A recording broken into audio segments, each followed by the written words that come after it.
দিনের পর দিন পশ্চিমা নিষেধাজ্ঞা, শত্রুর ষড়যন্ত্র কিংবা চোখ রাঙানি কিছুই দমাতে পারেনি ইরানকে। কিন্তু টানা ৬ বছর ধরে চলমান ভয়াবহ খরা ও তীব্র পানি শূন্যতা দেশটিকে দাঁড় করিয়ে দিয়েছে ধ্বংসের মুখে।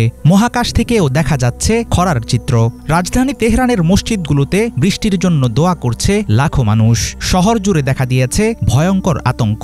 যে কোনো দিন সম্পূর্ণ বন্ধ হয়ে যেতে পারে তেহরানের কলের পানি। প্রেসিডেন্ট প্রকাশ্যে স্বীকার করেছেন, অচিরেই বৃষ্টি না এলে রাজধানী থেকে জনসাধারণকে সরিয়ে নিতে হবে অন্য কোথাও।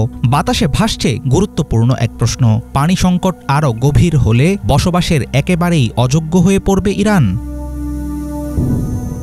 ইরানের পানি সংকট অবশ্য শুধুমাত্র তেহরানের সমস্যা নয়। গত অক্টোবর মাসের পর থেকে এক ফোঁটাও বৃষ্টি পায়নি দেশের ২০টি প্রদেশ।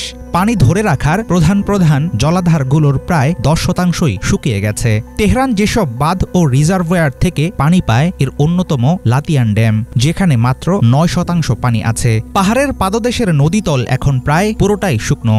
ইরানের দ্বিতীয় বৃহত্তম শহর মাশহাদের জলাধারে মাত্র ৩% পানি আছে। কিন্তু দেশটির এমন করুণ অবস্থা কেন হলো? পানি নিয়ে এমন ভয়াবহ বিপর্যয় ইরানের জন্য কোনো আকস্মিক ঘটনা নয়। দশকের পর দশক ধরে সরকারের ভুল সিদ্ধান্ত, অতিরিক্ত পানি উত্তোলন, ডজনের পর ডজন অপরিকল্পিত ড্যাম নির্মাণ, লিকেজে ভরা পুরনো পাইপলাইন আর দুর্নীতি ও অব্যবস্থাপনা ইরানকে ঠেলে দিয়েছে ওয়াটার ব্যাংকরাপসি বা পানির দেউলিয়াত্বের দিকে। কৃষিকাজের জন্যই দেশটিতে খরচ হয়ে যায় প্রায় ৯০% পানি। ১৯৭৯ সালের পর সেচ ভূমি দ্বিগুণ হওয়ায় ফুরিয়ে গেছে ভূগর্ভস্থ পানির সঞ্চয়। এর সঙ্গে যুক্ত হয়েছে জলবায়ু পরিবর্তনের বৈরী ধাক্কা। তেহরানে এখন অনেক বাসাবাড়িতে সরাসরি পানি নেই। কখনো অল্প অল্প পানি আসে, কখনো একেবারেই বন্ধ থাকে।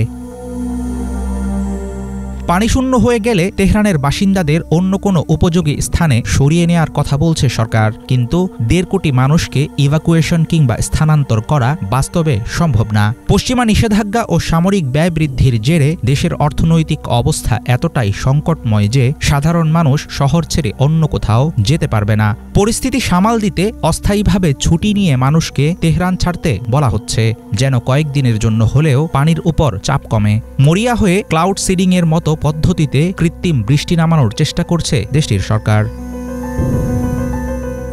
পানিশূন্যতা নিয়ে তীব্র আতঙ্কের মাঝে সামনে আসছে ভয়ঙ্কর আরেক সত্য। বিশেষজ্ঞরা বলছেন, বৃষ্টি এলেও ইরান আর আগের অবস্থায় ফিরবে না। মাটির নিচের শুকিয়ে যাওয়া পানির স্তর নতুন করে ভরতে ১০ বছরেরও বেশি সময় লাগতে পারে। আর ভেঙে পড়া ইকোসিস্টেম সহজে ঠিকও হয় না। পানি সংকট সমাধানে দেশটির প্রশাসনকে এখনই নিতে হবে দীর্ঘমেয়াদী পদক্ষেপ। না হলে শুধু পরিবেশই নয়, ভয়াবহ হুমকির মুখে পড়বে ইরানের সামাজিক ও রাজনৈতিক ভবিষ্যৎ।